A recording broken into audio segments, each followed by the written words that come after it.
Hello, everyone, and welcome. Thank you so much for joining me, and thank you so much, Nadia, for once again giving me this wonderful opportunity to present this horoscope on your channel. My name is Attila, and I'm a Romanian astrologer. And today I'm going to be speaking to you about this upcoming full moon taking place in the sign of Aquarius on the 29th of July, 2026. Now, this full moon is going to be very, very intense for a couple of astrological reasons that take place at the moment of the full moon. But there is another side to it which will occur a bit later on because this full moon is tied to this upcoming solar eclipse taking place in the sign of Leo on the 12th of August. So basically, this full moon falls under the shadow of the eclipse, making it very, very intense. And it can also be seen as a preparation, especially like a psycho-emotional preparation for the upcoming eclipse, an eclipse that on one hand is going to be really, really intense and powerful because Jupiter is going to be in the same sign, in the sign of Leo, so it will expand it. But also, it will take place on 20 degrees of Leo, which has a certain kind of notoriety to it in the astrological field because it is named the undoing of oneself, the self's own worst enemy. So it's not a very fortunate, it's not a very, let's say, positive, joyful degree, because whatever takes place here, and an eclipse is definitely a triggering event, it's a major astrological energy. Well, it kind of triggers powerful changes, transformations within one's self, the ego, who we know who we are in the bottom, in the depth of our hearts, in our hearts of hearts, so to speak.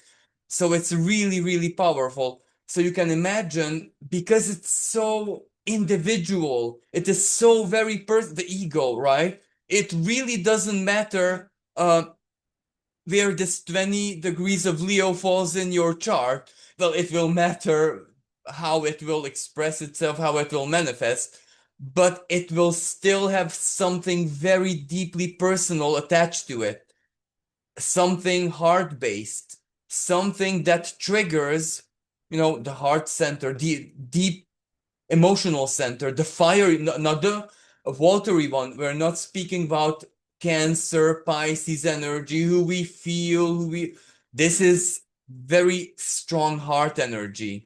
So it's very, very intense, both individually, but at the same time collectively, because Leo rules the big people, those who are usually in spotlight, kings, royalty, nobility, world leaders, stars, people who are always in a certain kind of spotlight in a very big way, called Aquarius, right? In a big way, the opposite sign of Leo, but also in, for example, in their families, their communities, at their work careers. Well, it doesn't really matter as long as they are under, as I said, a permanent spotlight.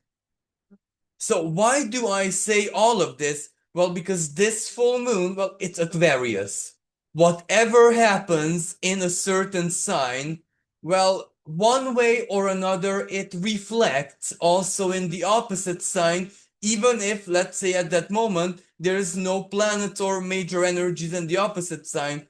However, this time there actually is. And we'll speak about that just a little bit later on when we analyze the aspects, because for now, I would really like to begin with the conclusion, begin with what we can learn from this energy. And I know I'm doing it the opposite way, the other way around, but on one hand, to my excuse, Uranus is in Gemini and it's part of this full moon. It's the ruler of the full moon. And many times Uranus likes switching things around, taking things, upside down and looking at how well they perform in totally changed circumstances. Like Uranus is the ruling planet of scientific experimentation. So it is almost like the universe is experimenting with us at this full moon.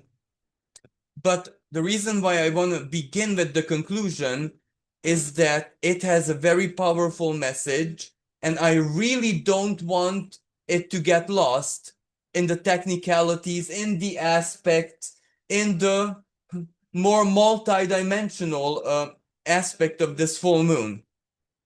And one of the conclusions is, well, Leo Aquarius axis is very much what love does to us in so very many ways. Personally, uh, personally from a very realistic, down to earth, even material perspective.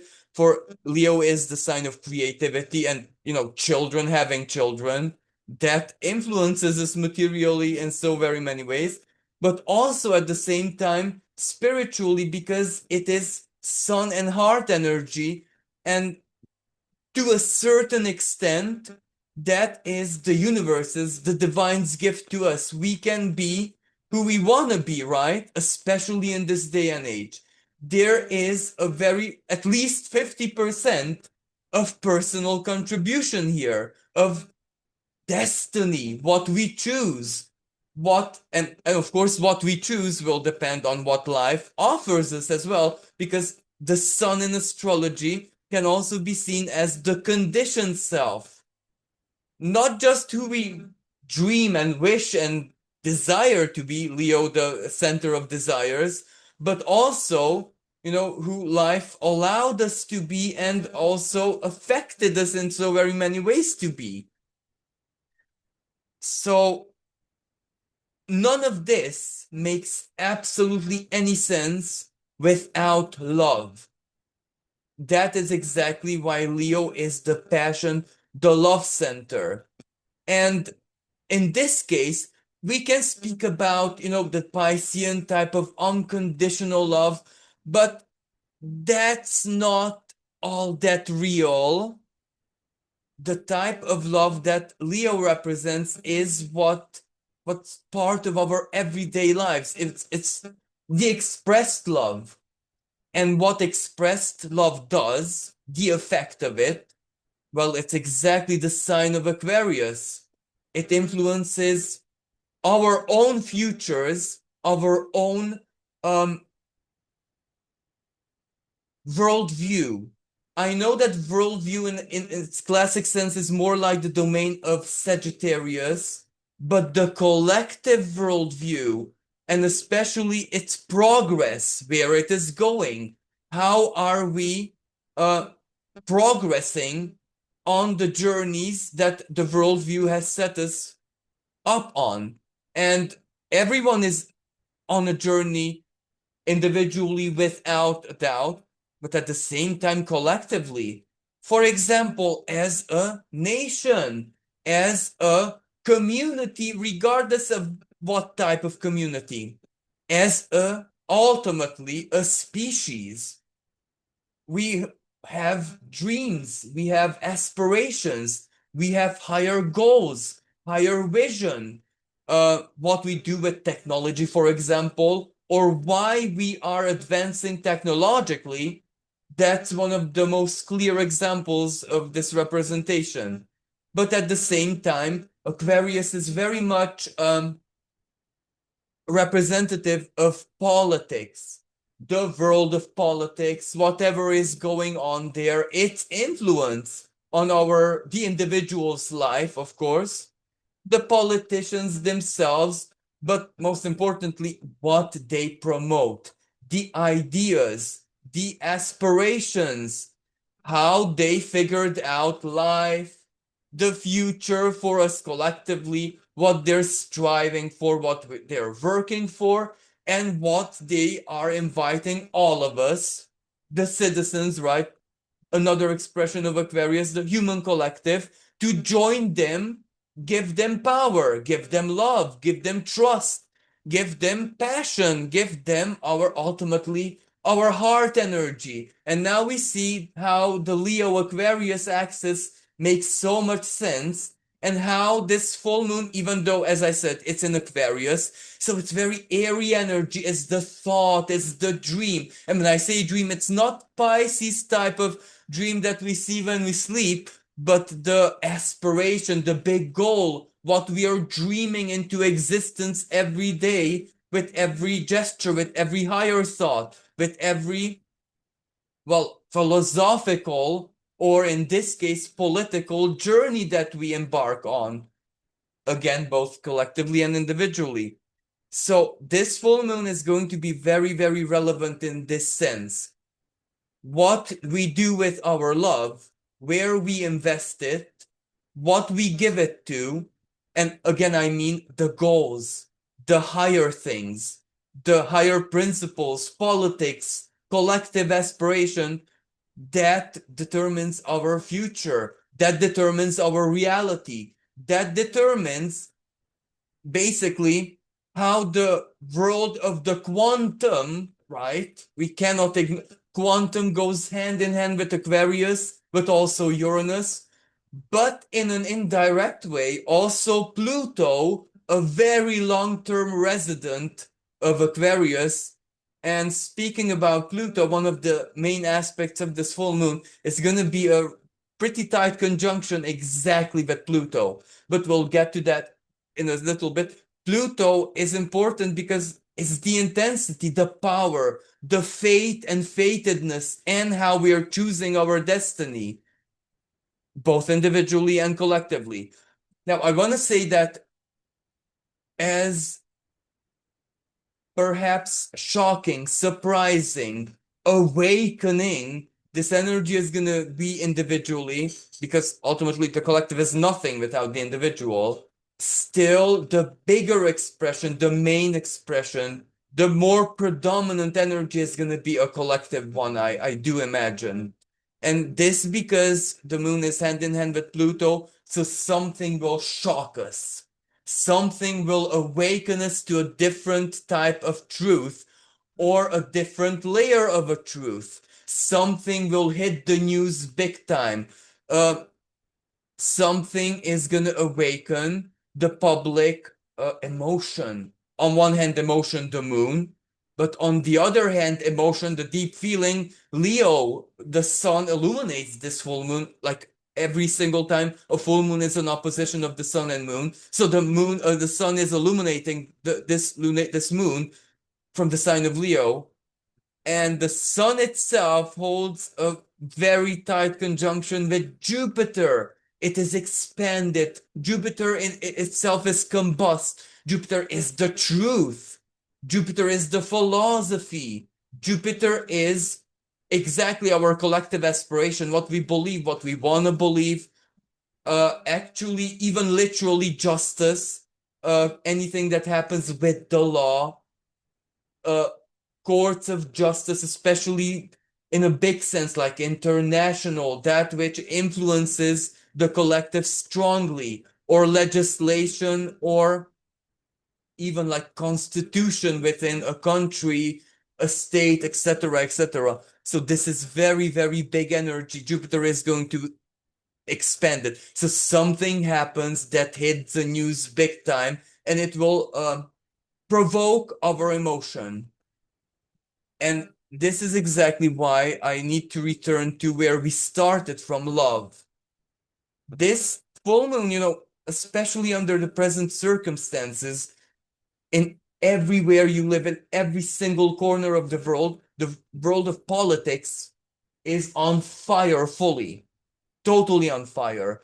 In any expression, both the chaos, the fights in the sense within politicians themselves, but also citizens against their politics, but also the very positive, the favorable expressions, the aspirations, let's solve a problem, raising awareness of what needs to be changed, a collective effort to do something big, uh, technology, how to use technology, any types of upgrades, implementing the new, the futuristic. So it has a lot of positive expressions as well. What matters is that it's gonna evoke strong emotion.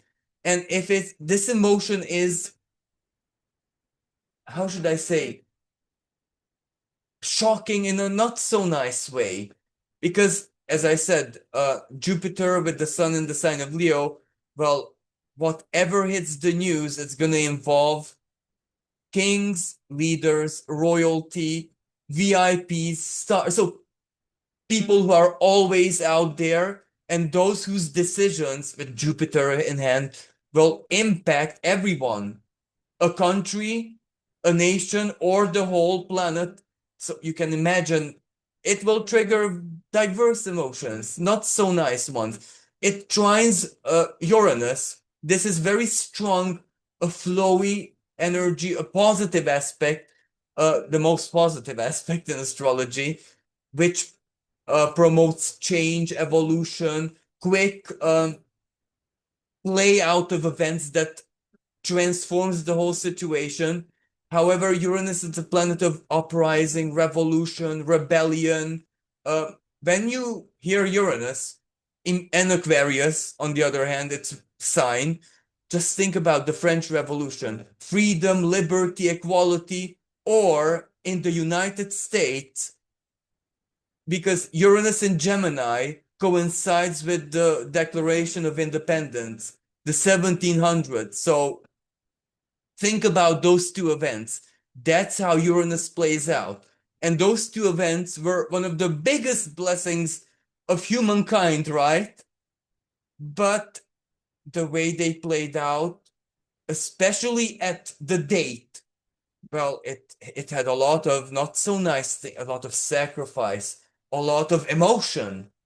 But ultimately, we can easily say, conclude that love, greater love, love for one another, fraternity, that word encompasses it all. Love for one another triumphed, and it became the ruler of our collective reality.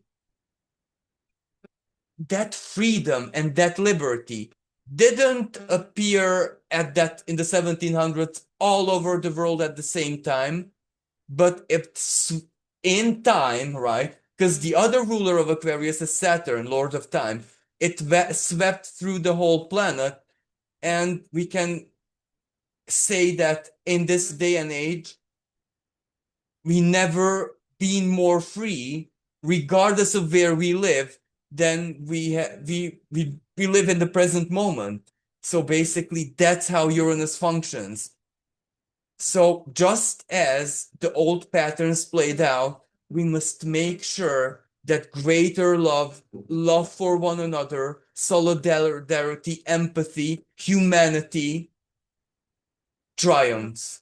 We must make sure that we embody this, that we become it, that all of our decisions, all of our actions, and especially reactions are aligned with that as much love and authentic, real love within our hearts.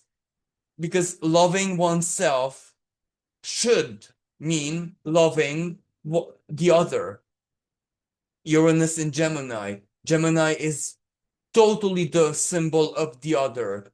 Every other person can be seen and perceived as a brother and sister. So if this energy becomes predominant, if this energy is what Jupiter and Pluto have to work with, well, we are making sure that something really, really positive, something really helpful, useful, humanitarian. Both Uranus and Aquarius are the signs governing humanitarianism. Those will play out in the world. So by aligning ourselves with love, with the passion of love, with Jupiter, believing strongly, passionately, doubtlessly with love, in love, makes sure that this plays out in our lives individually, but also for the whole world in a much greater degree than it would normally. Because ultimately, anything fated, Pluto in the picture and other planets we'll see in just a little bit, um, fate also kind of needs our own contribution. We may not be able to change fate, but we may choose how it plays out. We may choose its shape and form. So being love, embodying love, but I'm not even sure how to word this to make myself very clear, because Aquarius is the dream sign. We draw in from the ether. In ancient astrology, well, Aquarius was the sign of the good spirit, the muse, Urania, right? The inspiration. So if love is the magnet that draws in the spirit, the inspiration, the future, the next, the new, we have a win-win situation. If anger, I don't want to use this word, but I have to, hate, and the bad type of passion, right, is the magnet, well, it's very not okay, especially that Jupiter expands. It can lead to not so nice things. Violence is one of them. Or Leo Aquarius axis is the sign of risk. Is the energy of risk, taking risk in a bad way, or not caring about the consequences of the risk. That's Aquarius, the consequences. Aquarius must care. Saturnian sign, right? Leo not so much. So that is going to lead to extreme gestures that are not nice, that are going to shock the collective. Aquarius full moon, with Pluto, the deep, the raw, that which we cannot unsee in a not so nice way. However, the other side of this axis is exactly heroism, bravery, courage, the power of love. Love can do anything. And we definitely want to see that play out on the world stage especially. So another thing that I want to mention before we move on to the technicalities is that this full moon can take us back, give us a retrospect. Any full moon is like a retrospective, like an emotional, especially emotional. But in this case, Aquarius is also mental, higher thinking, especially conclusion. uh, it can take us back to 2020, especially December 2020, 21st December, when we had the great conjunction of Jupiter and Saturn that opened a whole new paradigm, not just for the next 20 years, we are in that 20 years, but also the next 200 years, because most great conjunctions are going to take place in air signs from now on. The past 200 years, they took place in earth signs, so it was dense. Now the energy is very airy. So how did this new paradigm, us personally stepping into this new paradigm, affect our lives, affect our hearts, our heart center, our creativity, how we love, what we think about passion, self-expression, the identity, the ego, the self versus the collective? We may look back pre-2020, how life used to be, who we used to be, our own modus operandi, and now post-2020, how we have changed, how we have transformed Pluto, but how the world itself, the collective, our circle of friends, people who we know, uh, anything that we are are part of, like common interests, hobbies, common philosophies. Uh, Aquarius is not representative of faith and religion in that sense, but Jupiter is. So I'm gonna include this as well. Spiritually, philosophically, etc., law, legally, how righteous has our life has been, or if the law in any way, shape, and form played a role in our lives, how did that transform us? And of course, not just us, but everyone, the whole world around us. So this full moon is definitely going to take us back to the past couple of years, both pre-2020, but also post-2020. It's like a very strong contemplative energy. How our lives have changed is also going to give us a preview of what we can expect in the future. And the future is another keyword with this Aquarius full moon. On one hand, because Pluto is the big power, both individually, because Pluto in our charts represent what we want to do with all the power that we have in our lives. For example, Pluto may represent big investment, big money, or big decisions, especially when in conjunction or aspect, and it doesn't even matter what type of aspect, with other big planets like Venus, Jupiter, etc. So Pluto many times represent big moves in our lives that change us forever. So this full moon shines a light on exactly those big events in our lives. It also shines a light on our hopes and dreams. How have they changed? Which aspirations were so important for us, maybe in the past, even the recent past. And the past is also part of this energy because this takes place under a lot of retrogrades. Saturn retrograde, Neptune retrograde. Um, just give me a second. Pluto, of course, Pluto retrograde. So that's a very strong outer planet retrograde, even though Uranus and Jupiter are not yet part of it. Also, what is really important here is that the past, well, we may not be able to change it, we may not be able to choose otherwise, but we, at this full moon, more than at any other time, can harvest strong wisdom. We can harvest very strong integration of life lessons. Every full moon, every single full moon in every month is like a tiny portion of a life lesson that we are refining, that we are embracing. The light of the moon, the revelatory quality.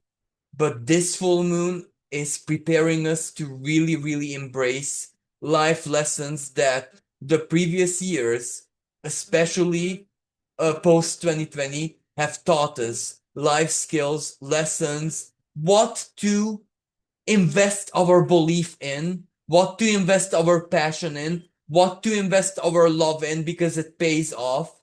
But more importantly, with Pluto, what to cut out, what to shield ourselves from, what not to allow in our lives to influence us. For example, social media.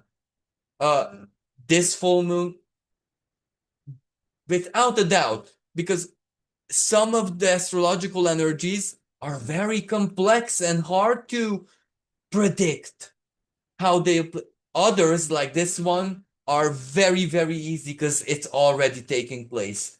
The impact and influence of social media on our lives, especially the youth. Leo is the youth, Aquarius usually is the pensioners, but this is an axis, so you can imagine how social media impacts the youth. Pluto in Aquarius up opposing not just the sun, but also Jupiter.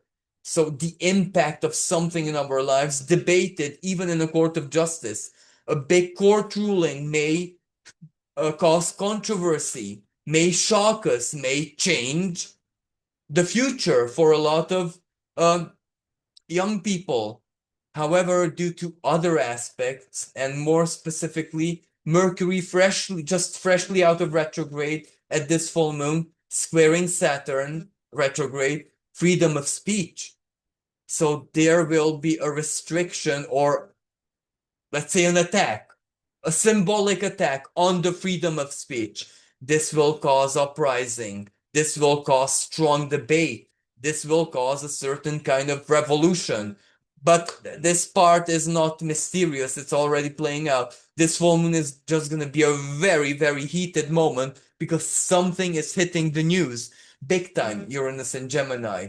With Sedna. Sedna is the symbol of sacrifice. So things that have been lost or affected strongly by the lack of freedom, lack of liberty, by liberty, Uranus has to shake things up. I'm just looking at my notes if I want to mention anything else, generally, but I think this is about it. And now I am inviting everyone to let's look at the aspects. And I'm going to share my screen here so we can look at the chart. So let me just highlight the Sun conjunct Jupiter at 6 degrees of Leo, opposing the Moon at 6 degrees of Aquarius, conjunct Pluto at 4 retrograde at 4 degrees of Aquarius. So this is the opposition. On its own, this can be a very active, I want to say hyperactive, intense, mentally soliciting couple of days at around this full moon. But because of other very important aspects and very precise aspects, as I said, this full moon prepares us for what is about to come, especially at the eclipse, because Pluto and the moon sextile Neptune in the retrograde in the sign of Aries, the self, the dream of the self, what spirit are we embodying? What spirit are we working towards to realize in the world of matter?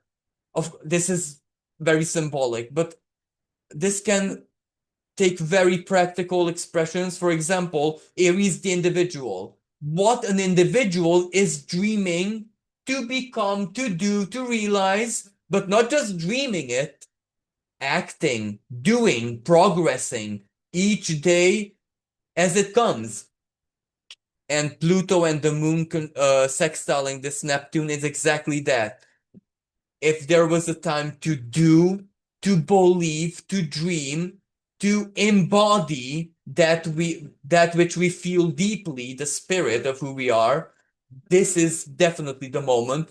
Why? Well, because it changed full moon manifestation and it changes, transforms, has power over the future and how things will manifest. All of us want love. All of us want harmony. All of us want the embrace of humanity and humanitarianism. So we need to believe it actively each and every second of our lives and day. And then Uranus, not just that it trines the moon very tightly, but it trines Pluto to the degree. Now, I am very certain that Nadia and every other astrologer you are listening to spoke volumes about the Uranus-Pluto trine because it's important not just for the now, for many years to come. It's a trine of big progress. It's a trine where humanity steps into a new phase, an upgrade, the next, the new technology, but also, listen to this. I know a lot of people may laugh at my interpretation of this, but the spirit of technology, where the spirit of technology wants to take it, if that makes sense, morality or moral compass behind the use of technology. So this is the Uranus-Pluto trine. This is how humanity steps into a new era, a new phase, a new cycle of itself. This is how humanity. Now, I know I'm going to say a big word here, is reaching is more mature version of his adolescent form. If you get what I want to say. We're not yet mature and we can't even dream of being mature, but a more mature phase of our adolescence, this is where we're stepping into. So this is the big, big vision of this trine, but the more immediate version, the trine with the moon, the full moon, right? Well, Uranus is going to shoot some very strong creational and mental energy here. Something hits the news. We have, as a species, accomplished something.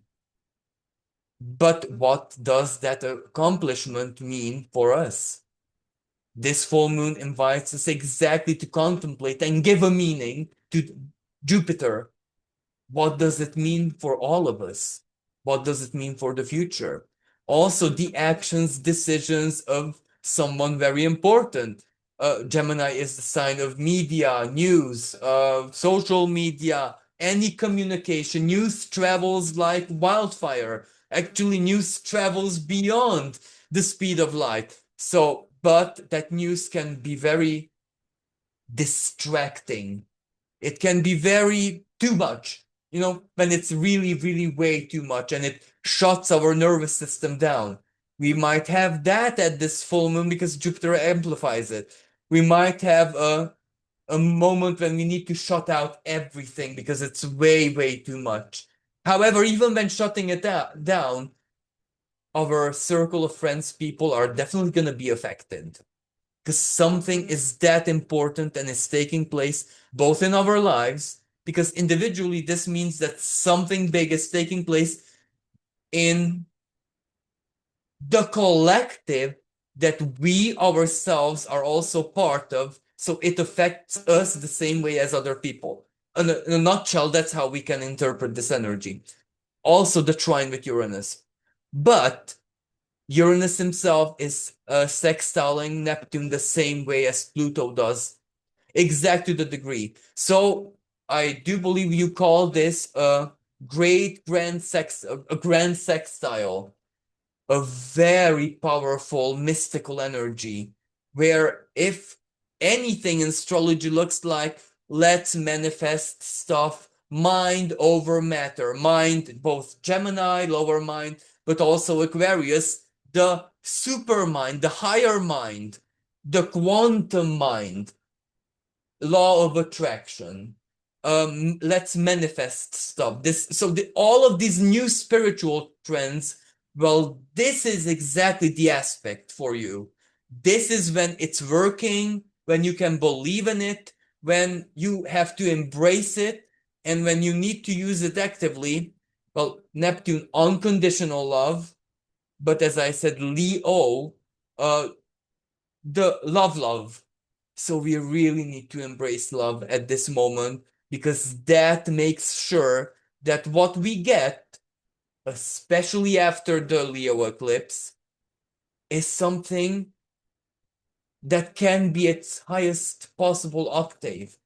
Now, remember what I said earlier, go back to the 1700s when Uranus and Gemini changed the whole world, both scientifically, because that was the era when astrology divorced from science, empirical science. As Nadia Shah always says, that was the Descartes moment, when I think before, therefore I am. I think, therefore I am. So that big moment in humanity's history. Now we have the same type of energy at play. So something will definitely rock our very foundations, and the solar eclipse in Leo is part of it. And the solar eclipse in Leo will forever change certain world leaders. So that means the world changes himself too. And also Leo eclipse at that 20 degrees. That's the type of energy when the universe takes down narcissists or narcissistic energy. That's when the universe says no to narcissism. Just put this into context for yourself. So this is very, very important because the same Sun and Jupiter that oppose Pluto and the Moon are trining Neptune. This is I'm not even sure how to give justice to my words to describe this, the power of deep faith, but based on love, based on that passionate love, the love that can conjure up miracles, not just the Neptunian expression, which is not real. As I said, it's the spirit, it's the dream, it's the realm of Pisces. That is there with Neptune, but the Jupiter in Leo, the passionate, strong, very earthly and embodied belief is also there, and it can perform true miracles. It can save lives, many lives, Aquarius. It can save what we want it to save. So these aspects are really, really inviting us. And before I forget, it's not just the big players, the big boys and girls that are at play. You see, Juno, asteroid of relationship, Jupiter's wife, is opposing Jupiter, conjunct Pluto, opposing Jupiter. So right off the bat, this energy for a lot of people out there is going to be falling madly, deeply, passionately in love. But there's a catch, because it can mean fated infidelity.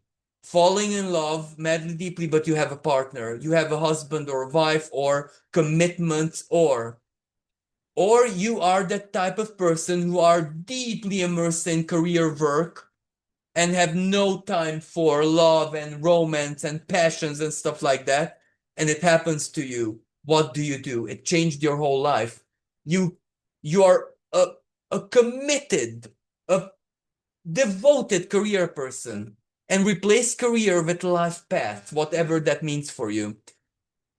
And something happens and you fall in love, and there is nothing you can do to prevent it or manage it. That's the type of expression.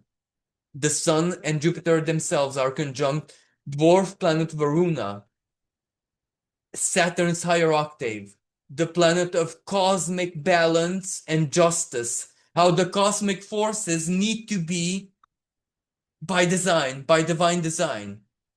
This is such a powerful fated energy that either forms Juno with Pluto, fated bond, partnerships, or breaks up impossible to break up partnerships.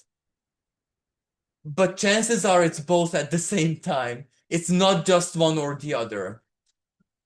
But on the other hand, this can be a different type of fated attraction, because it's fated attraction with Pluto. Jupiter, you start believing in something, someone, an ideal, a new spiritual path, religion, or the opposite of religion, freedom of spirit, believing without the restraint of dogma, doctrines, and all of theurgy. Something will definitely change your worldview, will change your belief, will change what you are feeling in your heart and who you think you are in your hearts of hearts. May that be a new hobby, a new sensual attraction, a new partnership, for some people, this is child, pregnancy. You may not have planned it, but a child is on its way. Fate takes a different turn. Maybe not this full moon, but as I said, the eclipse definitely will do that. Transform forever who you are. And Pluto, along with this lunation, prepares you for that. Uranus is also together with Sedna, the higher octave of Ceres. Sedna is the symbol of deep sacrifice and an ending that transforms a person forever. In a nutshell, the legend of Sedna. She was forced to marry someone who she didn't want by her father. She refused. Her father sentenced her to be thrown into the cold ocean. This is the legend of the Inuit people, so you can imagine the Arctic Ocean. She clung onto the boat with her fingers. They chopped it off. She drowned, but the cosmos itself uh, saw Sedna's action as an act of immense purity and courage, right? Leo courage. And it transformed her into the goddess of the deeps and her fingers into the whales and other marine creatures. This is the legend. So you can imagine that Sedna, due to her deep sacrifice for her principle, very Aquarian-like, uh, actually became a goddess, was transformed in a powerful Plutonian way forever. This is Sedna's symbolism. So this is why she's the higher octave of Ceres. What it is that we feed in our lives, the strong belief, well, it will transform us into that direction forever. And Uranus with Sedna, this is a very, very deep transformation. Um, and if we necessarily want to make this a grand trine, we can, because another dwarf planet, Makemake, is in the sign of Libra. Let me just highlight him. Makemake is the symbol of deep regeneration. Makemake is a symbol where life that has fought its way into existence, the quantum principle, the dream that showed so much coherence that the quantum world allowed that bubble to burst into existence, that cannot be stopped. It can be limited, it can be attempted to be stopped, but life which is meant to be will always find itself a way to realize itself. That's what I wanted to say. And it's in the sign of Libra, again, karma and justice. So this can be a very fated attraction, a fated, I'm struggling to find the words here, a fated occurrence. Because this is so much quantum, this is so much synchronistic energy, this is so much where the universe plays us. Not necessarily in a way we can realize in the moment. No, that's why we need to trust. That's why we need risk taking. But also, it's not blind risk.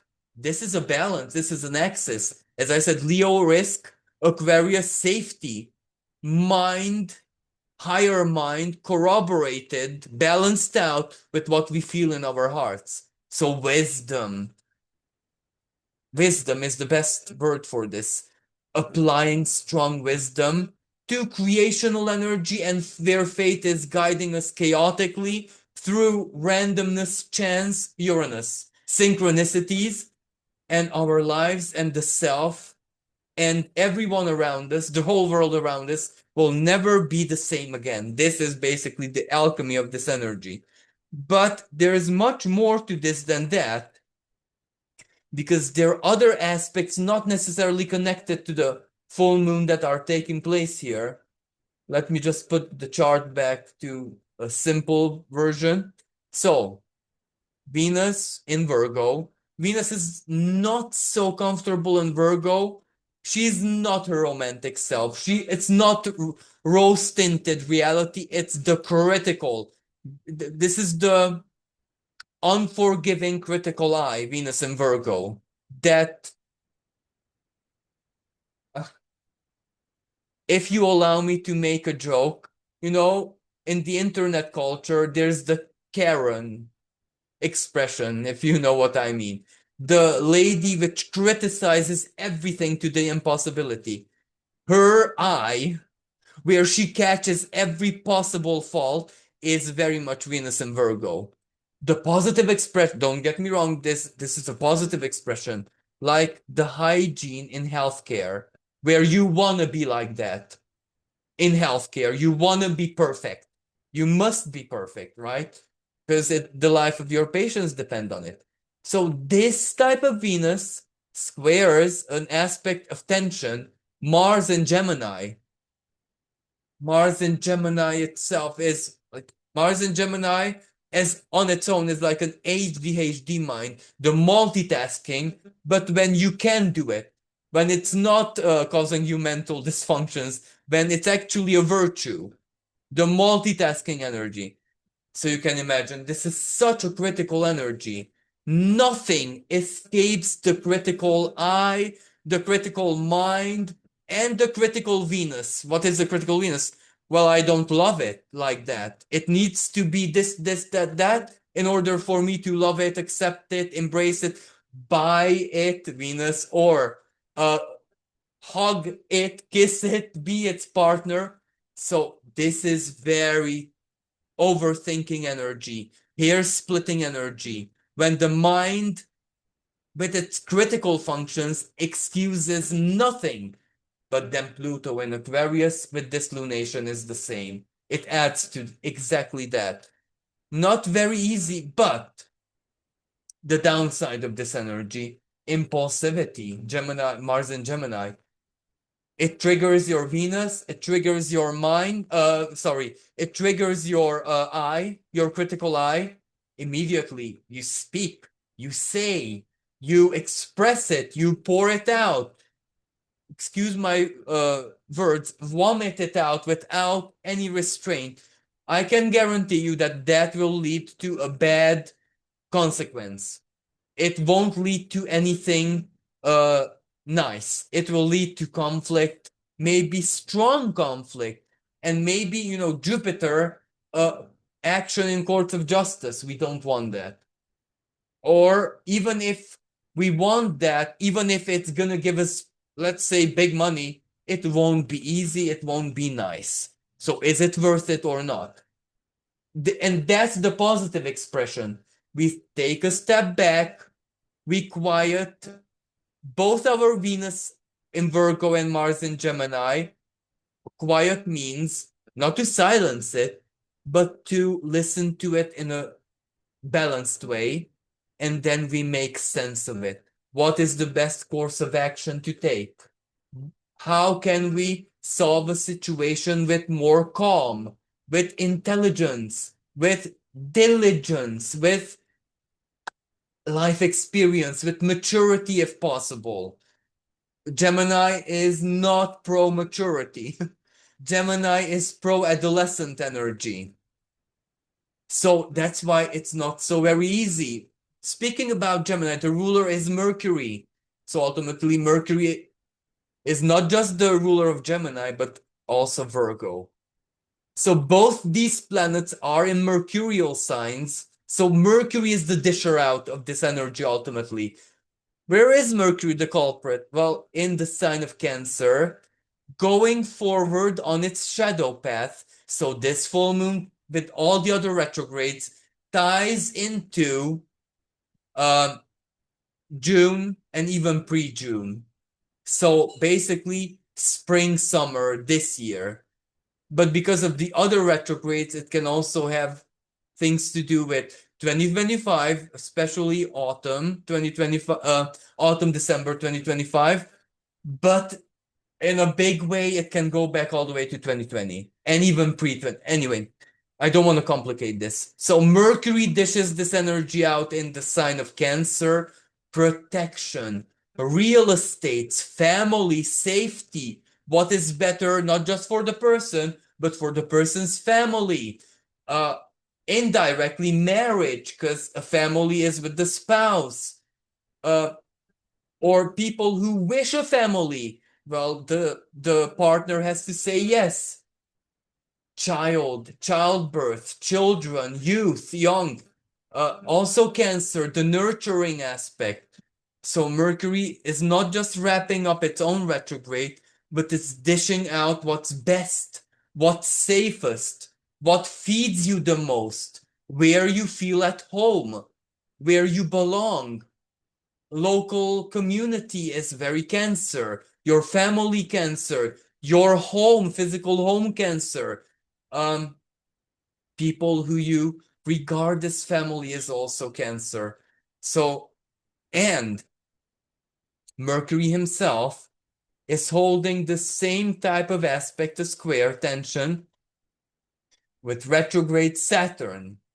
So Saturn in Aries, on one hand, is a very militaristic energy. And every time in recent history, not just in the present, when we had Saturn in the sign of Aries, we had conflicts. If I'm not mistaken, Saturn in Aries is tied to another conflict, armed conflict, also in the Middle East. I don't want to give false information here, so you can just research it. You can just Gemini, Uranus and Gemini, ask artificial intelligence, when was the last time Saturn was in the sign of Aries, and it will give you the date and also world events that happened at that moment. So on one hand, that is going to be re-evoked. On the other hand, all the present conflicts that are playing out in the world are going to hit the news, but in a Jupiterian way. Jupiter opposing Pluto. They need a resolution, they need a solution, and the courts of justice, international especially, are looking at it, and it's going to hit the news again.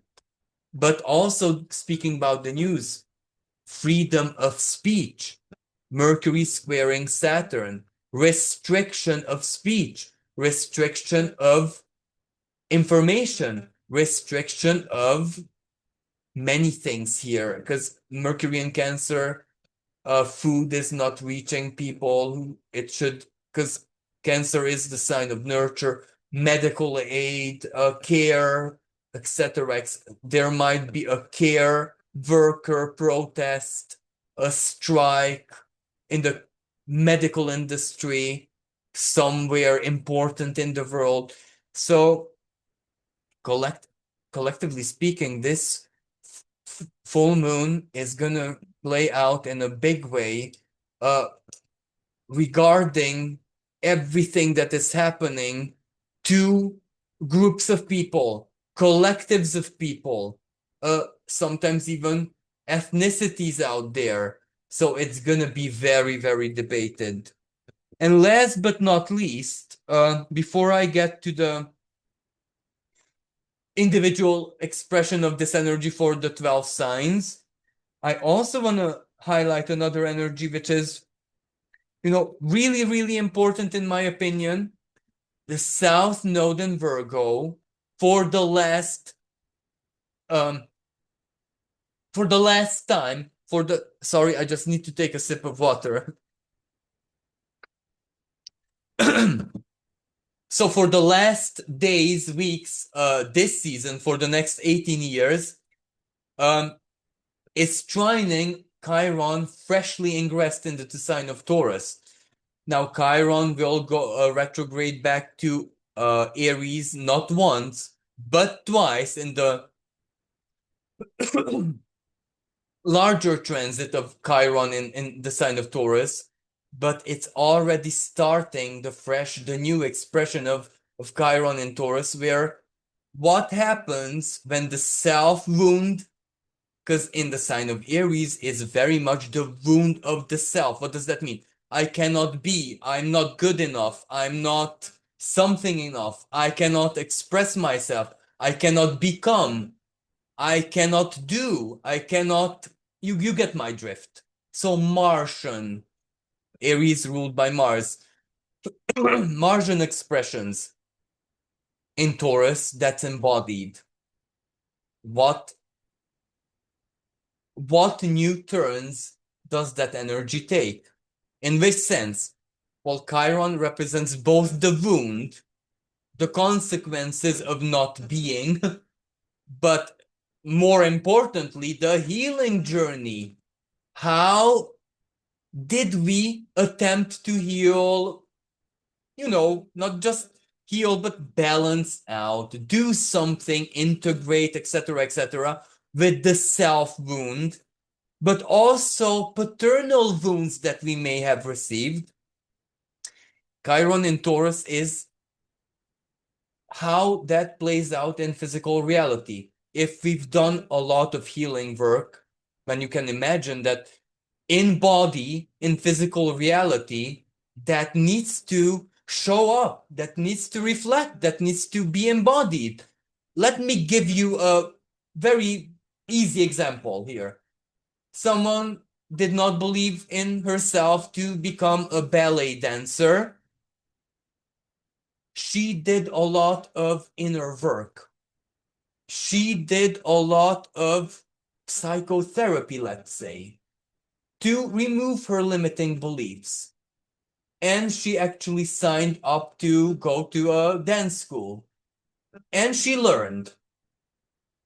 Chiron in Aries, Chiron in Taurus, especially at the 0 degree, trining the South Node may be her moment to show what she can do.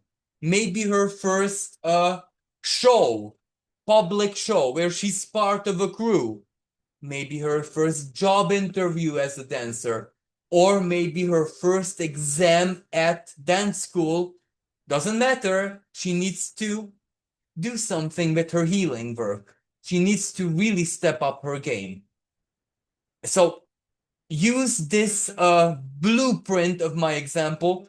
That's how to understand this Chiron in the sign of Taurus, trining South Node in Virgo, with Venus being in Virgo, of course. How will we, both individually and collectively, work with the expression of the self wound? Now, collectively speaking, I'm going to give you the clearest example, and I'm not going to debate it further because it's highly controversial. In Aries, Chiron is where a group of people cannot be. Like some, how you call that? Ultimately, group of people's right to self-determination. That's Chiron in Aries collectively. I'll leave it at that. And finally, let's look at the Sabian symbol of the 6-7 degrees of Aquarius, because I find it so suggestive. It says that a child born out of an egg. So this is so philosophical. The egg is the inner universe. The eggshell is Saturnian, so Aquarius, because first it's the confinement of the inner universe. It protects the embryo from the external dangers and anything external. But when the embryo is fully formed and ready to hatch, it is the limitation. It is what cuts away the child from life itself. So the duality of this with Aquarius is the dual sign. A dual sign. So very much in tune with this symbolism. Long story short, who the past couple of years have transformed us into. Going back to how I started this horoscope, we can reference the great conjunction of Jupiter and Saturn on the 21st of December 2020, because Jupiter is halfway. It's opposing the conjunction. It took place, okay, no longer. It opposed it when it entered the sign of Leo a few weeks ago. But this full moon highlights that still, so it's very much valid to play with that symbolism. So a reference point, as I said, can be how has your life changed due to how the world itself and society and the social norm changed since 2020 until the present moment. So this is how I take the Sabian symbol in so very many ways, harvesting life lesson and stepping into a new paradigm.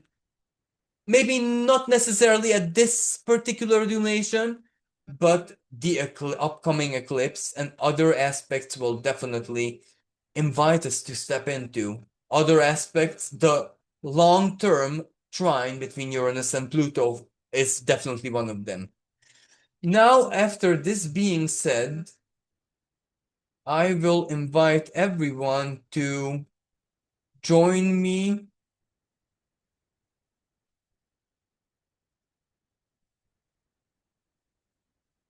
Uh, as we analyze the effects of this full moon for each of the 12 signs, now we see on the screen the sign of Aries.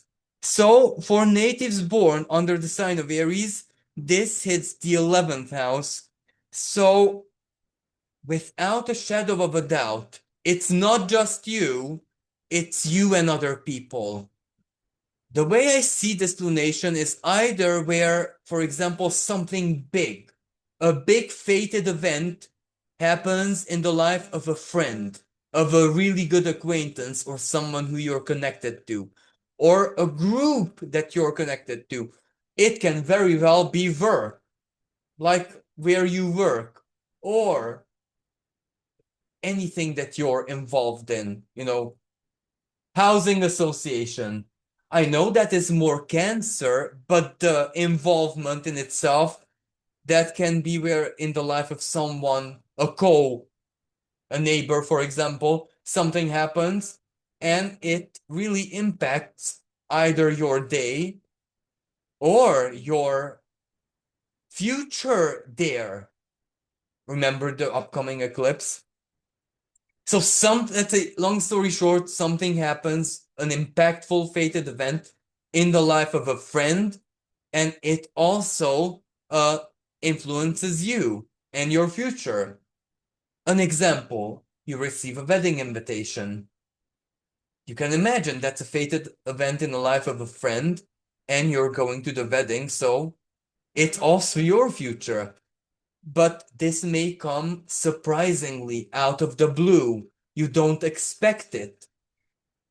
A divorce takes place in the life of a couple who you're friends with. You can imagine this will change the relationship even for you. Um, Another way to look at this energy, for especially for those Aries natives who are maybe single at this moment, a friend, a good friend maybe, something happens between the two of you and you become lovers, or you have a sensual intimate moment and the friendships changes forever. This is also the type of energy where, in modern culture they call it situationship, or like bromance. Understand, regardless of what your gender is, understand it in your context. Life creates a circumstance, a situation where it makes you dependent, or it ties you in with a good friend and needs help. Utility can be diverse. We live in a very free and multi-dimensional world.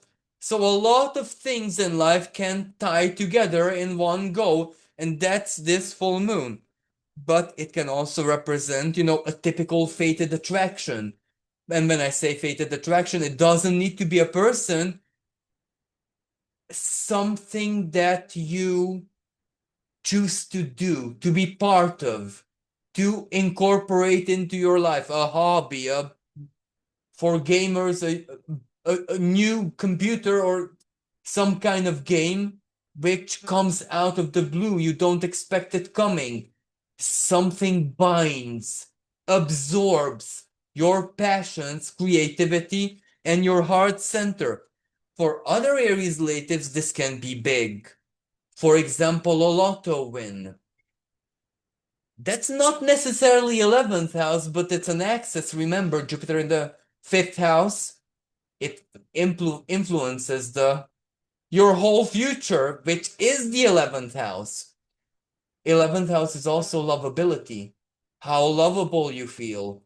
So this can also represent, as I said, a love declaration out of the blue, unexpectedly, out of nowhere. Or this can represent taking a risk that actually pays off. How, in which context? Well, you will see around the 29th of July. Moving on to natives born under the sign of Taurus. For you guys, this is 10th house, so very much who you are to the world, or in other words, career or life path, or what impact you want to leave on the world. So this is something bigger in your life. I see this lunation more like a decision. You might not need to take the decision now, but remember the eclipse in Leo. That eclipse is going to take place in your 4th house, where the sun illuminates this full moon from. That's your home. That's your family. That's where you feel you belong. That might be a decision that will change your life. For example, a future relocation, or this can be as big as a separation from family, from your partner, or big events like that. This full moon gives you a truth. This full moon gives you a feedback. This full moon gives you a clarity, a stark reality check that you need to make the right decision in the weeks and months, because an eclipse can have a sphere of influence to 6 months from the moment of action, if you know what I mean. So this gives you a big reality check for a decision to come, even if that decision is not there yet. You might not even know you will need to make a decision. Don't worry, life is preparing you for something.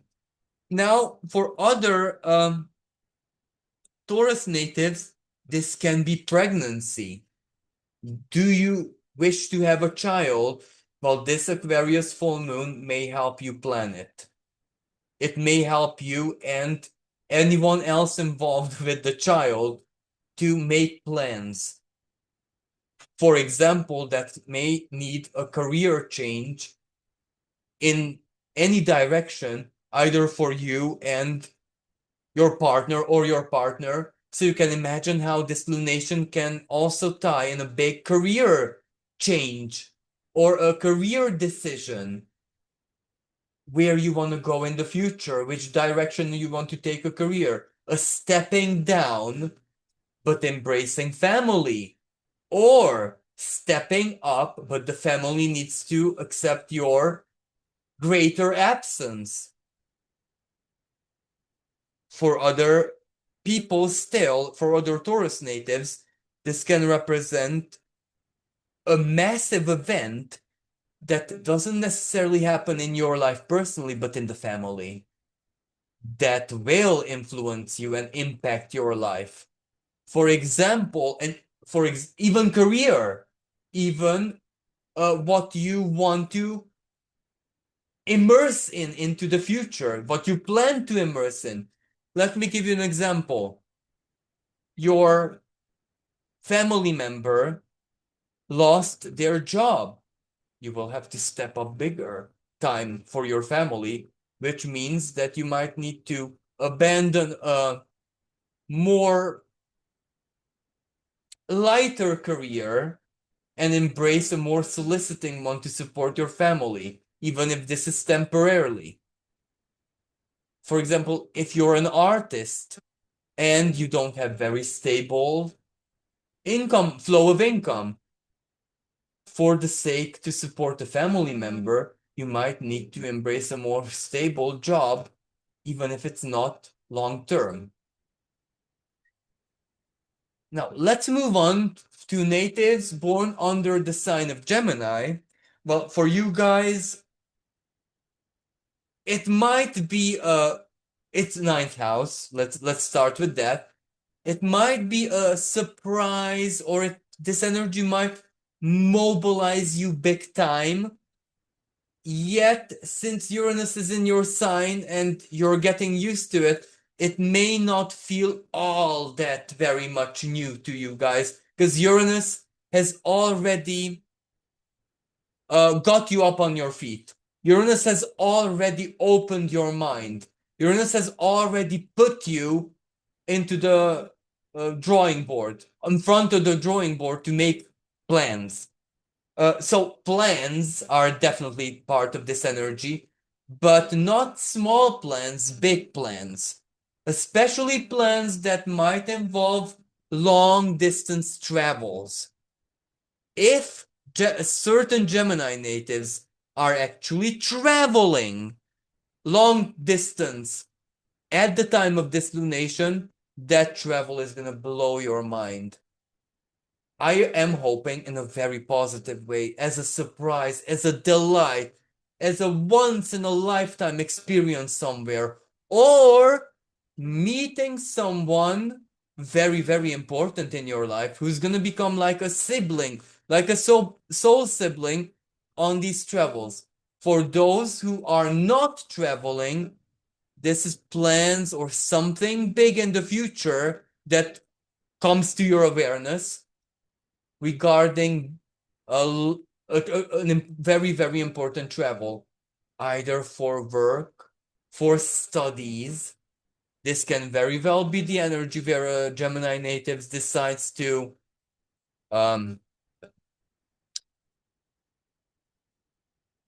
start studies abroad. So I was thinking of examples like being invited from a foreign university to study there, or being accepted to study abroad, or unexpectedly choosing abroad versus local, and you might not have expected yourself to feel this way, to you get what I mean. So an inner epiphany. For others, this is where you graduated your studies and you might need some information, legal work, papers, research, legal research, because you want to work abroad or you want to work in a different country, and you need to prepare yourself for this. So this lunation might tell you what you need to do exactly, and Pluto what sacrifices, changes, terms and conditions, etc., etc. For others, if you have a pending legal case, this is a big moment, a decisive moment. For others, still, this is where you go to a court of justice. Maybe it doesn't need to be conflictual, although Mars is in your sign. It can be to take care of a paper, a contract, to make something legally binding, or to evoke the law to help you with an issue. For others still, this can also be like a major event where it's more spiritual or philosophical. It might not be something life-changing per se, materially speaking, but your faith, worldview, life philosophies, religiously or not, are going to be impacted. Life in that sense might not be the same again after. Moving on to natives born under the sign of Cancer, where for you guys this lunation hits in the 8th house. So it's very, very much transformative. However, Pluto in the 8th house long term for the next good till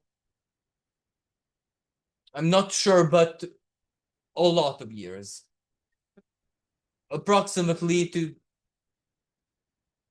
20 years, if I'm not mistaken, something like that. So you have Pluto long term in the 8th house, so you have embarked on a long journey of transformation and self-discovery, but also realization of your earthly power. This lunation may feel like a really small, like a drop in the ocean in that sense, but in the now, in this year 2026, it's something impactful. It is gonna shed a light on something that is gonna imminently impact your life without a shadow of a doubt. Something that is almost certainty coming in the future. A change, a transformation, a loss. For example, you know that your job is not gonna be with you for a long time, for a very long time. Either it is going to be terminated or you really, really aspire for a new job. So you will terminate it at one point. Or you need to obtain something, achieve something, get to something. So you will need to change your life around. So that which you have in the present is definitely temporary, and this lunation will reflect everything that you will have to give up on, eliminate, terminate. For example, a debt. This is a financial energy very clearly because it's 8th, 12th house axis. So, for example, paying back a debt, erasing a debt can very much be the expression of this energy.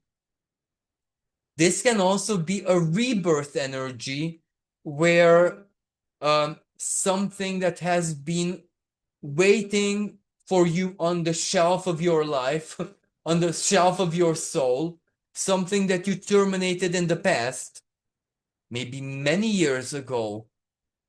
It can be basically anything, an activity, a relationship,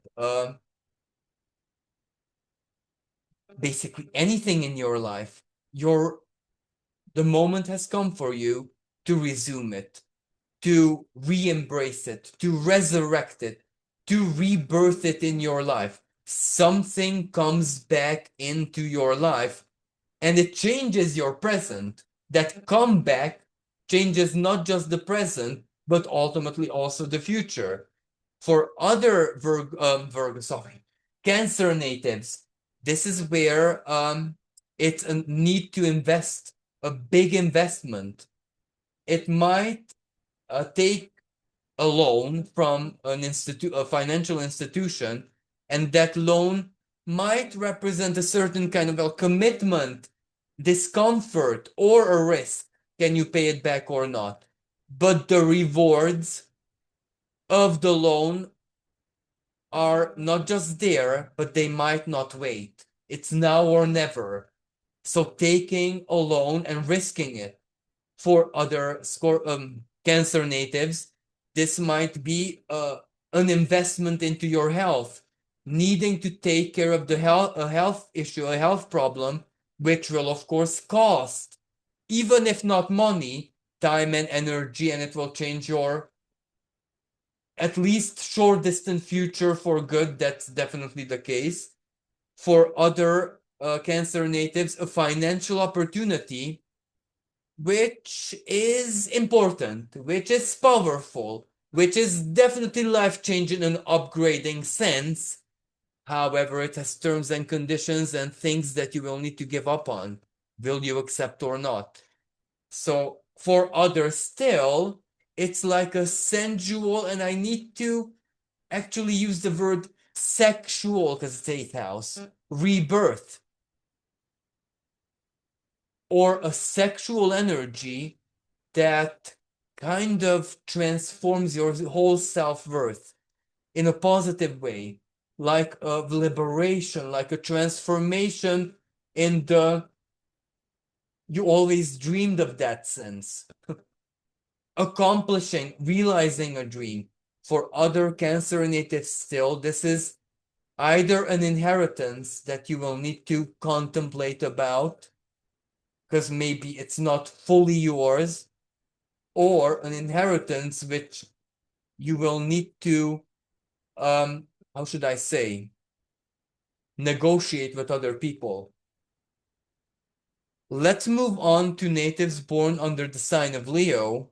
Well, for you guys, you are the hosts of not just the sun, but Jupiter as well. So something definitely is gonna impact you coming from the seventh house. So other people, others, partners.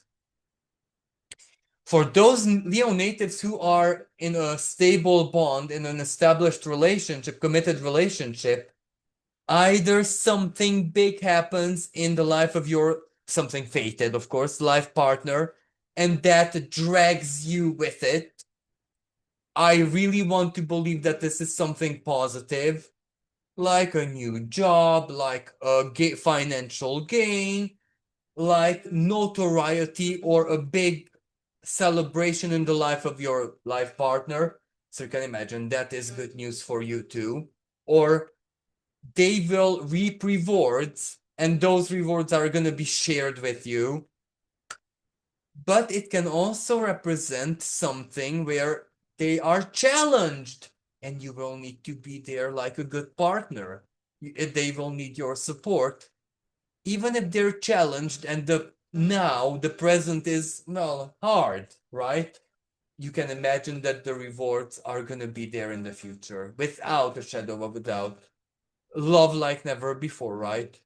Or these types of events in life form concrete, stable bonds. Those couples of elderly who are holding hands after 50, 60 years of relationship, these moments form those types of couples. But this can also represent a big decision in partnerships, an ending, a divorce. But at the same time, saying yes, but which will change your life forever. If it's a saying yes to someone, it's not easy. It's not that easy saying yes. It's the very, very, very difficult saying yes. For example, you will need to relocate, leave your family. You have children. How will that you get what I mean. For others, still it's contracts, negotiations. You want something, it's there, but it's not without terms and conditions. You need to represent yourself. You need to, but you must understand that with this lunation, the other party is stronger and has the impact. So this is where you need to give the way to it. And that's not easy. And Jupiter amplifies your sun, your ego. It's hard energy. So you will really, really need to decide and weigh the options. It's not all that straightforward. It's back and forth, but it's a big clarity moment in that process. And for other natives, this is where it's a new relationship, but it's not new because someone from the past comes back and they themselves changed. So it's not a clear no, I'm not repeating the past because you're not going to repeat the past. They are a different person. You yourself also are a different person. So for some Leo natives, this is going to be a yes. Come back into my life. This is a moment of perhaps forgiveness.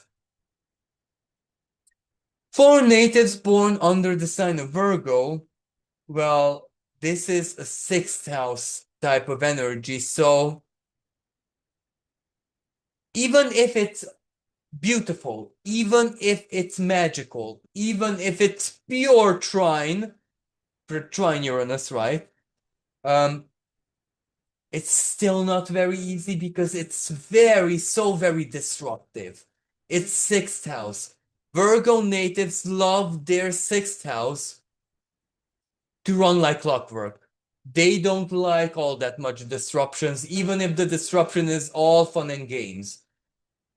So, as I said,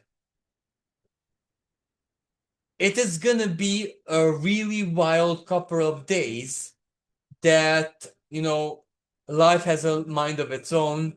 You cannot expect any stability, and you need to survive it.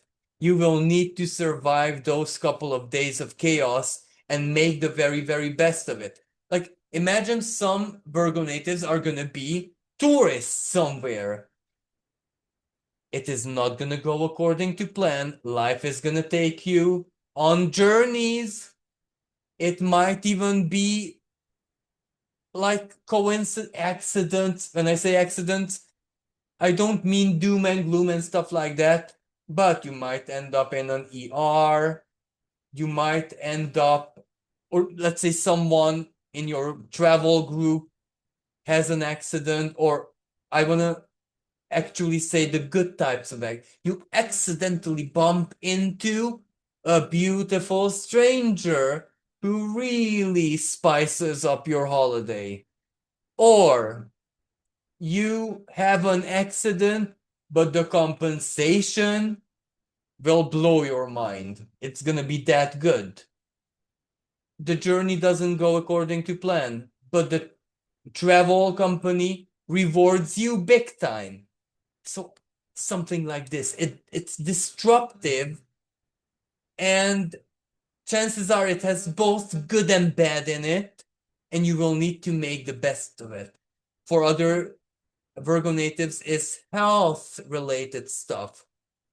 A small accident or a health issue flares up, or someone very dear to you has a health issue.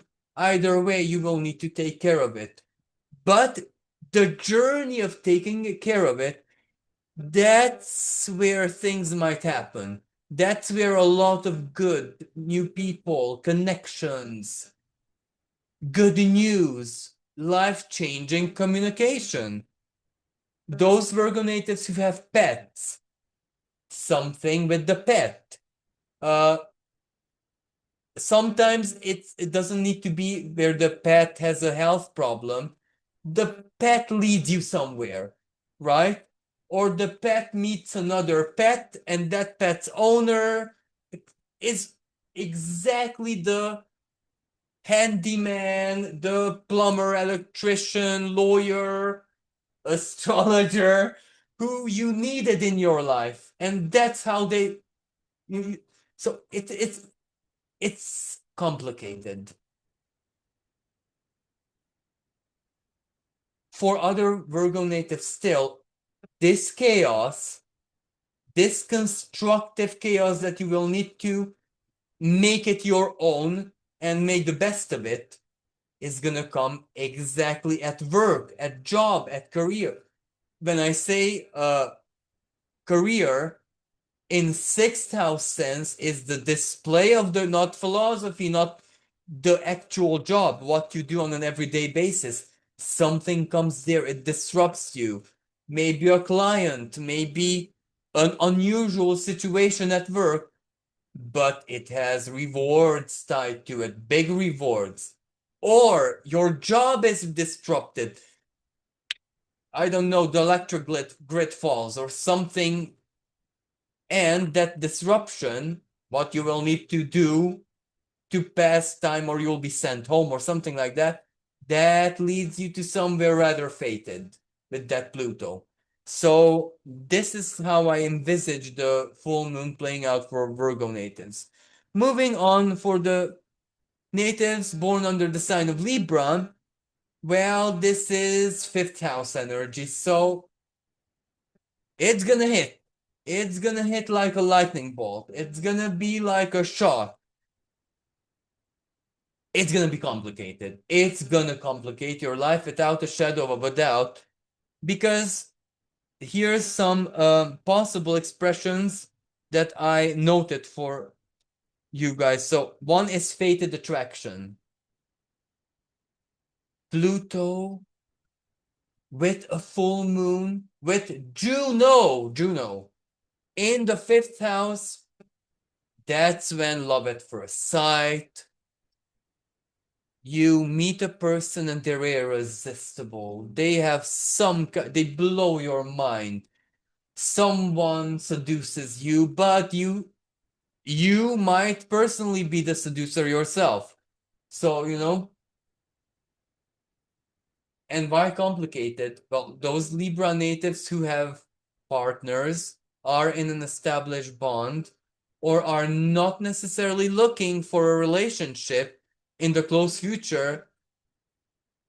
The act of flirting, seduction, sensuality, expressing feelings, it can have unforeseen consequences. For example, pregnancy is the most extreme one that I can think about.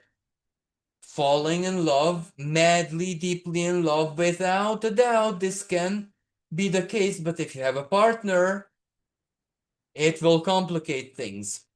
Falling out of love for other Libra natives. If you're in an established bond, you can imagine that falling out of love will transform your whole relationship. It might not represent the end, but it will represent changes, compromises, new way of living and feeling towards your partner. This can also represent third-party situations where things will definitely change around. For other Libra natives, it represents reality check. It doesn't need to be a person or a partner or a relationship, but it can be your love towards anything here. From people, concrete things, hobbies, movies, books, activity, gaming. I'm trying to evoke Leo expressions here to basically anything that is love-based. That changes. New attractions can occur, but other attractions maybe which were with you all your life will no longer be there. For other Libra, sorry, natives still, this is where relationship with children. The child is the one who brings a massive surprise one way or another. Chances are it's complicated. It's neither purely positive, neither is it a tragedy or catastrophe. Something very, very impacting happens in your child life. So you as a parent are without a doubt drawn fully into the child's movie, the child's karmic scene. So moving on to natives born under the sign of Scorpio, this is 4th, 10th house axis, so it's deeply personal. 4th house is family, belonging, your physical house, real estate and properties that you own, and the culture that you belong in. So you can imagine that something happens in this area of life. A big news, a big moment of reflection, which will make you think about the future, how you manage the future. These are more things that are under your control, that are susceptible to your decisions and choices. For certain Scorpio natives, this is where you finish a big project around the home, around the house, something that you might have started a few months or even years ago, and how you feel about that. That leaves a void. What will you do with that void? Or the completion of your project. Maybe you built that shed that you always dreamed of.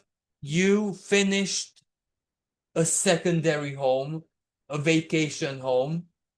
You finished a space destined for a certain purpose, and now that purpose begins. How does it feel? Is it the way you imagined? For other natives, real estate things,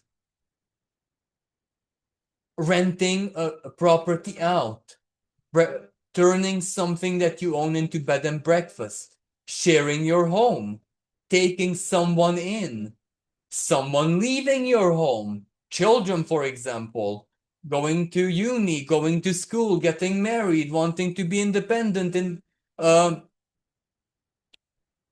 you get what I mean. Other changes around the house, taxes, finances, Pluto, bigger money, mortgage, things related to family. Maybe it's not the house, it's a family member. Something big happens in their lives and you need to be there for them. You need to help them, maybe support them financially. Marriage. Marriage in the life of a family member, not necessarily yours. If it in your life, it can represent the decision to become a parent.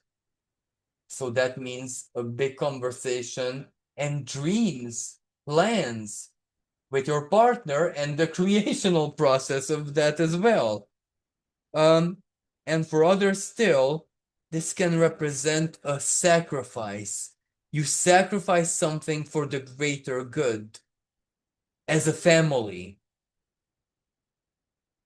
Moving on, for natives born under the sign of Sagittarius, this is third, ninth house activity, so it's very, very mental. This is big news, shocking news. This is communication that kind of changes your immediate present and also your close future. Because the way I see this news is where this is opportunities. You need to act there and then. It's very quick energy. It's energy where you need to make a move, a decision, a choice, give an answer there and then. So it's a bit risky, or it's the type of energy where making a choice there and then, well, it will cancel other future plans that you had. So it's not all that simple and easy, but it does spice up your life. It does awaken you. It does show you a different future that you have envisaged and imagined until this present moment. It gives you a new option, a new possibility, a new project, financial speculation, business, new future travels that you might not have planned or you might not have even considered until that present moment when the full moon hits you. This can also represent a new person, a new friend, someone who you will have a very strong bond with, or unexpected but also uncertain opportunities may come from a bro, a sis, a real life blood brother, sister, because Gemini rules siblings, but also the non-blood brother sisters. They get an opportunity, something big happens in their life, you're invited to be the co-pilot. So very close and personal. You join them. And for others still, this is like a big clarity moment in something that they are working on, something that they are learning, but not necessarily academically speaking, but they are on a journey of improving some skills or mastering something, wanting to be a professional in a certain expertise, even if it's amateur.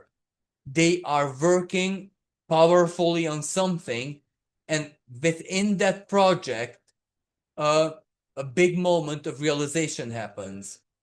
Maybe not completion as in whole, but a new turn their project can take.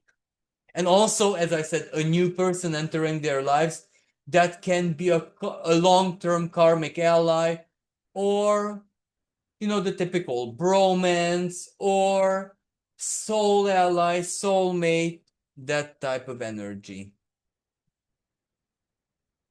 For natives born under the sign of Capricorn, this is second, eighth house energy, so very material, financial, and very Venusian expression of this energy.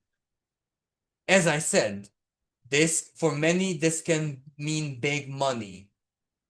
Maybe a big investment, so money that they themselves spend.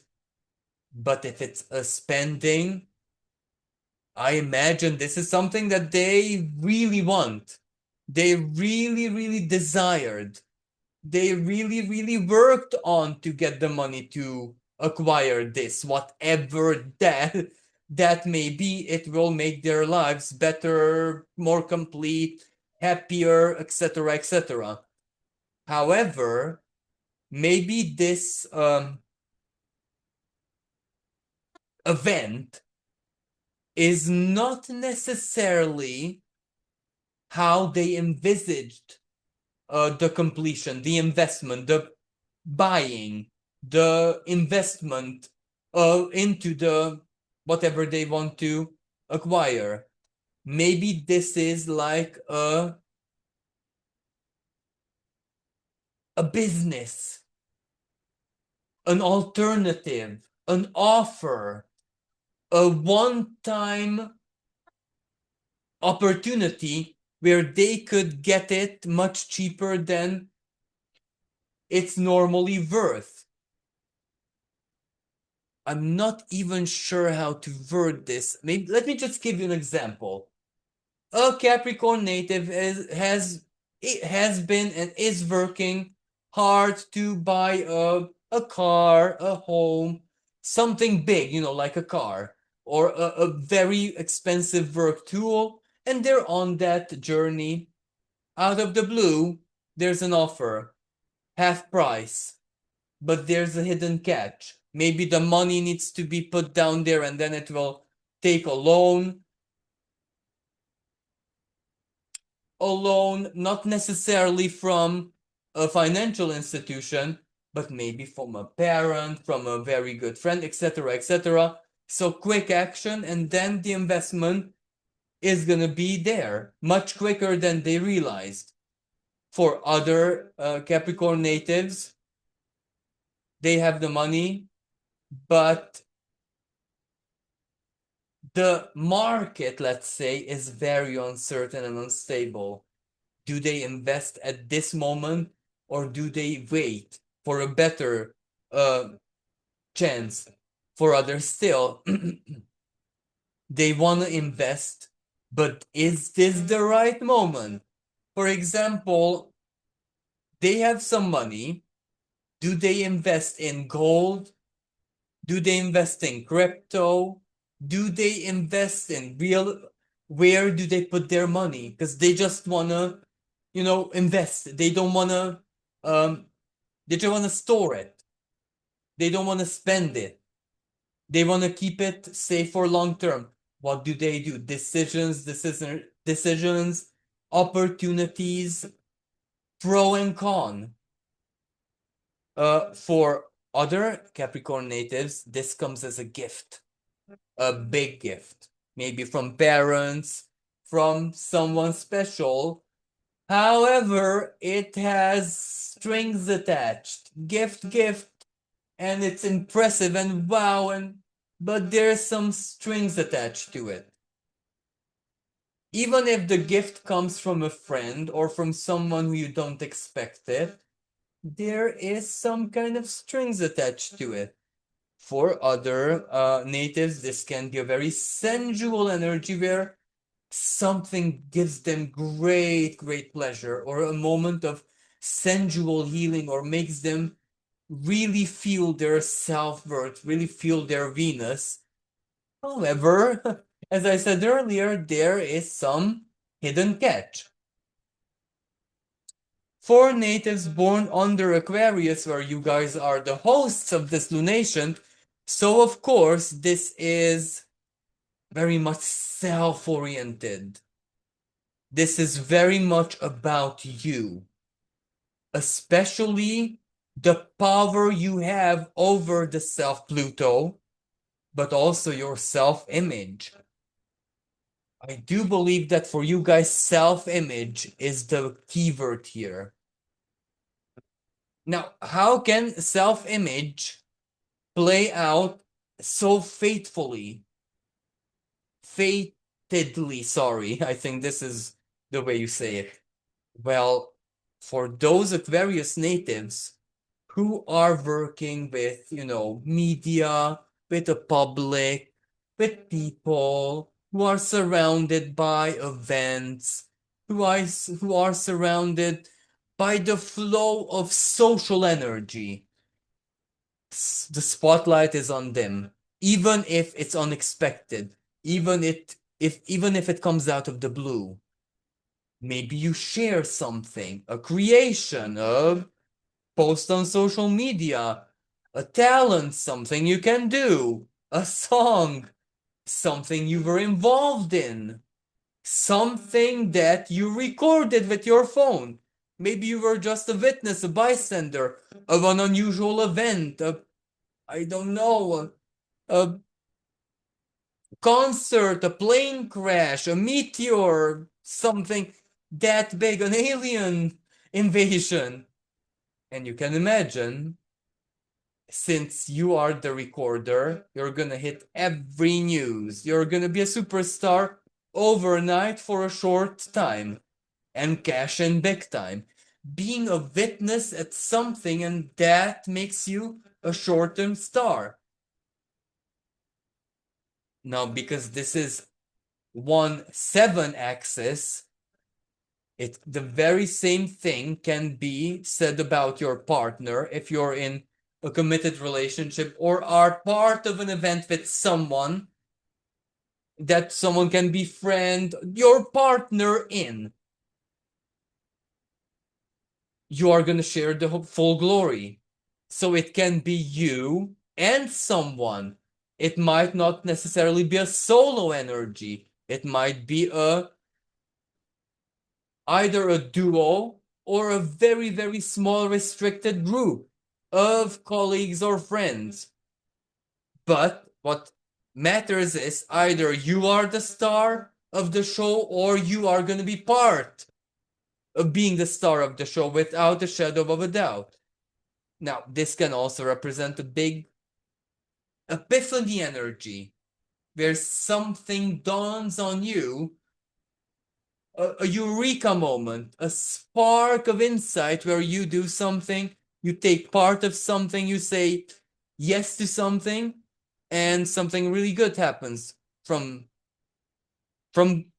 that event, from that decision, that choice, putting yourself into spotlight out there. This can also be an energy where you might not have done anything around the full moon, but you've done something in the either recent past or a big event in starting from 2020 onwards until the present moment. Like an event, like, for example, you published a song, written a book, you dished out something collectively, publicly, and it didn't produce the effect you wanted. Now it may come as a surprise, as a shock, a reward, or a new opportunity. It connected you somewhere, a synchronicity. You meet someone, you had a major impact on someone, and they give you feedback. And of course, this also has just a self how should I say this? An energy, an expression where it's just you and the self, a retrospection, a looking back at your life, but from a strictly personal self ego perspective. And I say ego is just, it just means the self, nothing bad. How have you evolved? All the things you must be proud of. Where has life given you muscles and strength that you never ever imagined? Certain losses, hardships, wounds, maybe heartbreaks and aches that you went through in the past couple of years, and they made you stronger, better, more. And the wound is like a battle scar where it makes you that much more beautiful, wiser, intelligent, sexy, whatever it is that you want. So for many Aquarius natives, it's gonna be like this. And finally, last but not least, for natives born under the sign of Pisces, well, it's 12th house energy, so how Piscean of this full moon? Why do I say this? Well, it's a mystical energy, dreamy. 12th house is karma, the unconscious, the spirit, the past, the distant past, past life, all that has to do with the soul. The moon loves and is extremely powerful in the 12th house. So this can be a major karmic moment where the realization, the light of the consciousness reaching it is what matters, not necessarily the event.